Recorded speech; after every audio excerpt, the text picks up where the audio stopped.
I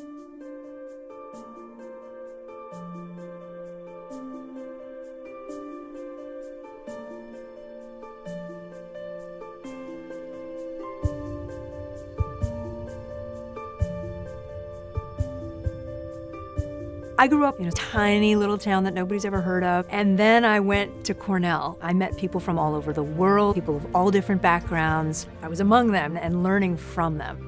Coming here, sometimes you think you know everything. Cornell quickly teaches you that you don't. And I think it's a beautiful struggle we have as human beings, wanting to know so much about the world around us, to be hungry for knowledge. Not just knowledge, but the application of that knowledge in a way that is impactful in people's lives. The gorges, the waterfalls. To me, the campus is a metaphor for never-ending processes of evolution, transformation. Novelty is always around the corner. There's always an opportunity to challenge oneself, whether that's physically, socially, or intellectually. When I teach, one of the things that I hope my students get is this curiosity that drives us. The questions we ask keep changing, and they're really important. Being able to be in a classroom environment where you get all of those different perspectives has been really great for me in molding a sort of intellectual nuance. The difficult questions, those are the ones that are, for me, are most worth pursuing. Elite and egalitarian. The sense of excellence, but also the sense of we accept the common person. We're a space where everybody can belong. That was true right from the beginning. Cornell's freshman class was 1868. The very next year, the first student of African heritage was enrolled, and a year after that, the first woman. This was not something that was common in American universities. I'm just so proud to be part of the Cornell story. I feel that when we teach, that what we do is we open up in the students' minds the capability to reason and to seek out knowledge and to gather in knowledge, a capability that was always in them. We are enabling rather than teaching facts. Being a critical thinker, knowing what questions to ask, knowing how to write a story, those are all skills that I honed at Cornell. I was a very idealistic student, and this place adopted me readily. I took a seminar with Walter Lefebvre on U.S.-Japan relations, and I just remember him spending time with his undergraduate students and meeting with us. He had us come in and talk to him about how our term papers were going, and his grad students were all out waiting in line out in the hallway, and you couldn't pull him away from the undergraduates, and I think that's unusual for a large research university.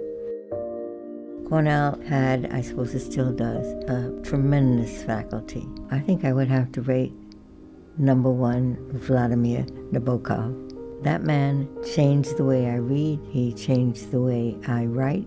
Even when I'm drafting an opinion, thinking how the word order should go, I remember him. And I can still hear things that he said. Carl Sagan was an astronomer here at Cornell. In addition to being a great scientist, one of his other passions was to share this fascination not only with his students, but also with the general public. His legacy and his fascination for the universe has inspired a whole generation of scientists, among them me.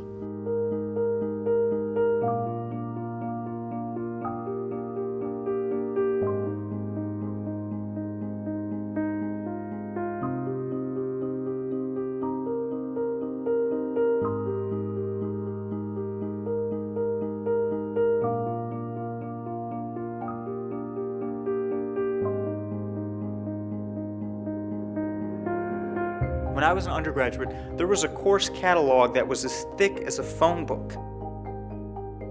And I remember being really excited when I got my hands on that thing, thinking, I'm not going to take a fraction of these classes. But it was just cool to flick through it and to think that I'm walking around this campus, and while I'm studying philosophy or creative writing, there's somebody taking an industrial labor relations class. There's somebody doing veterinary medicine. There's somebody working on architecture. All right here. As Cornell said, I would found an institution where any person can receive instruction in any study is something that's very much alive day to day here. There's a respect that's implied by that. All the different parts of study have merit and insights to give each other, that we're all stronger by having any person, any study, the mix.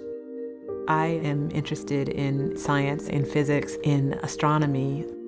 Before I was hired, one of the first people who I met was Roald Hoffman. And I really thought, wow, here's somewhere that's going to be a really cool place to work if I get to hang out with this Nobel Prize winning scientist and have conversations with him about poetry. Any person can find instruction in any study or whatever it is, right? It was a laudable goal, and you're not going to achieve it completely, but damn, they've come close, you know? When A.D. White was helping Ezra Cornell, he talked about founding a university that would make the most highly prized instruction available to anyone regardless of sex or color. And he said that in 1862, when there was a war being fought over whether one human being could own another human being because of their color, and when women couldn't own property if they were married and couldn't vote. The inclusion of things like engineering and agriculture in the founding vision of the university, I think, really grounded that unpretentiousness, the practical concerns. It's an elite school, but it's an inclusive school at the same time, and it lacks the sort of pretentious air of other elite institutions, and I think really gives it a distinctive identity, a distinctive culture that I find very appealing. The idea that you should be able to come to Cornell, even if your family can't afford Cornell's tuition, is just something that's cherished here, and I think we've done an excellent job relative to peer institutions of being able to do that.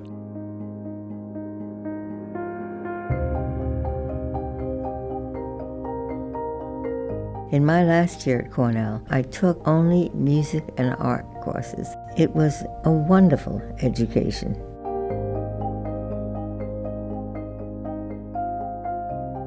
You never feel like you're siloed into your major. There's a lot of encouragement to really connect with people in a different discipline than you. When I first came here, I basically front-loaded with computer science classes. I knew I wanted to do computer science when I came here, but I also took this game design class. And after that class, I was able to take a lot of other classes like art, lighting, and music. I would actually consider myself kind of more of a designer now than more of a tech person. Even though I know the tech very well, I think a lot of my strengths are being able to merge the two. Last semester, I was taking a sociology seminar on mass incarceration in the family. And the fact that I was able to sit in a classroom with one of the leading scholars, or I'm taking a creative writing class this semester, that's similarly taught by sort of a leading poet in the country. Just being able to do that on a regular basis is pretty incredible.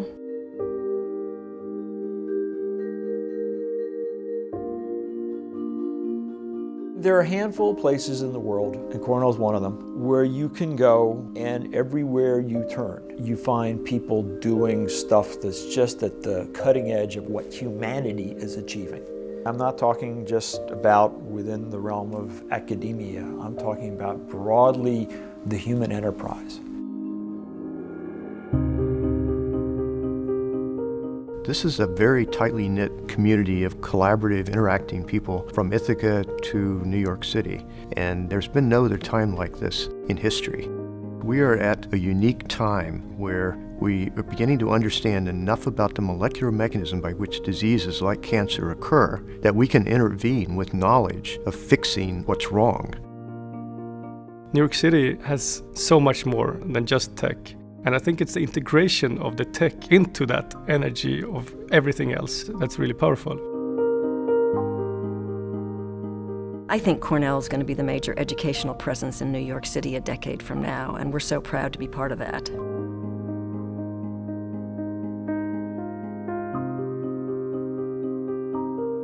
What happened to me at Cornell created my career, my whole persona, because I was a science major with kind of a minor in journalism. I had a unique background, and that background enabled me to get a job as a full-time science writer at the New York Times when I was 24 years old.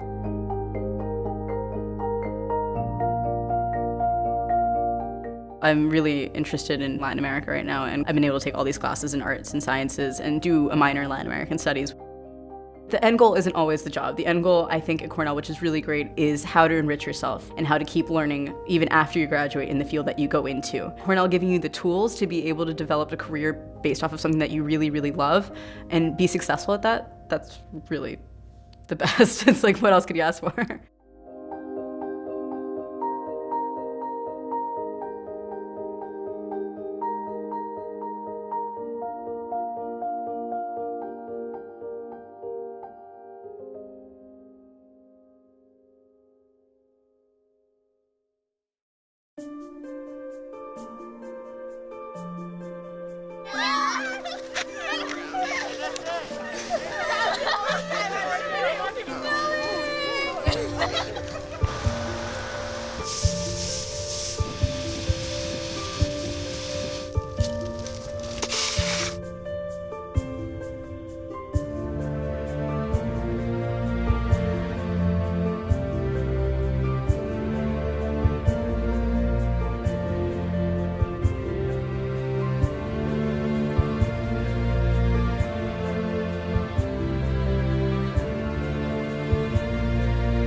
I took a freshman writing seminar my very first semester at Cornell, and my professor told me, don't let your education limit your education, meaning that not to let my classes here at Cornell limit my holistic education, because there's so many opportunities outside of the classroom. In order to prepare our students to face life after school, I think it's very important for them not only to have classmates who are from other cultures, but for them to go and really get a meaningful international experience, not spending a few days in London or Paris looking at museums. I mean, really getting down there, out of their comfort zone.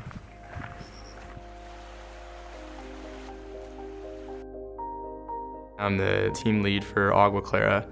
Agua Clara is a program that's focused on providing sustainable, clean drinking water to communities everywhere throughout the globe. We're currently serving about 40,000 people in Honduras, and we just have 3 new filters that are working in India now. We're a program that is actually doing something really significant value. It's something that I found at Cornell, and it's just become the most fulfilling part of my Cornell experience and my Cornell journey. What we learn here and what we do here and what we discover here is much bigger than ourselves. To have deep understandings of the places that our knowledge and discovery can be useful, to listen really carefully to what are the needs of the world and how can we respond to those creatively.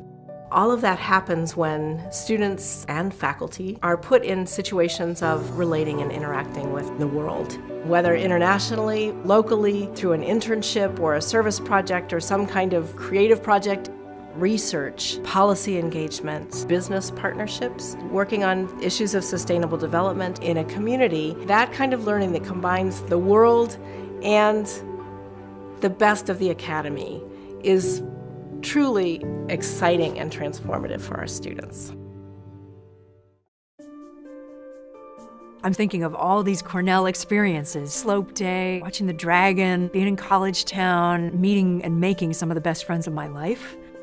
Like every parent, you have to use reverse psychology to get your kids to do something. So we would never tell our daughter that you should go to Cornell. If anything, we'd say, hey, you should go to a school near home. And then my wife brought her on a college tour out east, and our daughter just fell in love with Cornell. And it has to come from inside.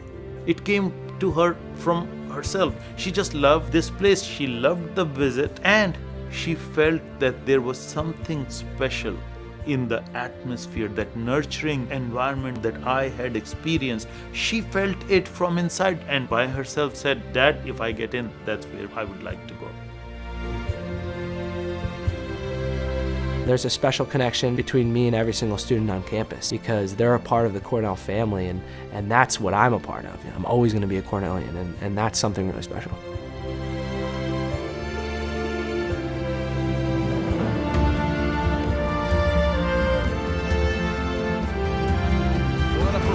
Cornell to the Sweet 16. Let's go back to Greg Gumbel in New York.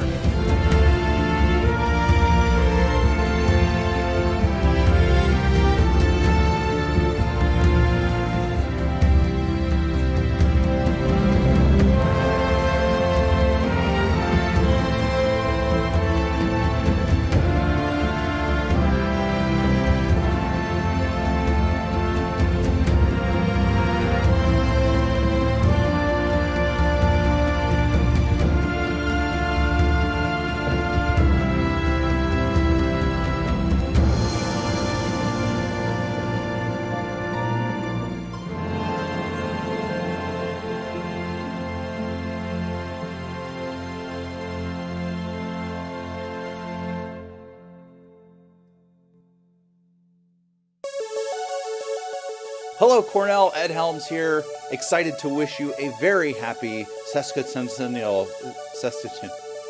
A very happy birthday and best wishes for the next 150 years. Sesquicentennial. Happy birthday, Cornell. Happy birthday. Happy birthday. Happy birthday. Happy birthday, Cornell. Saskatchewan. Happy birthday, Cornell. Happy birthday, Cornell. Cornell, happy birthday. Happy birthday, Cornell. This is your birthday song. May you live many more centuries. Happy birthday. Yeah. What? Kinetics in your headphones.